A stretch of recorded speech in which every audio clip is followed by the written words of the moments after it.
இந்த கப்பலுடைய 4 திசைகளிலும் இந்த பேரலைகள், பெரிய அலைகள் காற்றுகளோடு கூட அங்கு அடித்த போது மரண ஓலம் பற்றி கொண்டது.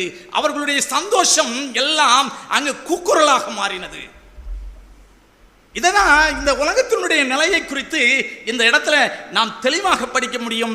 என்ன அப்படின்னு சொன்னா, சமாதானமும் சவிக்கமும் உண்டு என்று நாம் கேள்விப்படுகின்ற பொழுது சடுதியாய் அழிவு வரும். அதே போல இந்த உலகம் இப்படியே போய்கிட்டு இருக்கோம் அப்படின்னு சொல்லி நாம் நினைக்கக்கூடாது. ஆண்டவராகிய இயேசு கிறிஸ்து தம்முடைய சீசர்கள் மூலமாக தம்முடைய ரகசியத்தை ஊழியக்காரர்களுக்கு அறிவித்திருக்கிறார். என்ன அப்படின்னு சொன்னா, சடுதியாய் அழிவு வரும். பெரிய பேரலைகள் 4 பக்கமும் அடித்தது. மெதுவாக தான் போயிட்டு இருந்துச்சு. திடீரென்று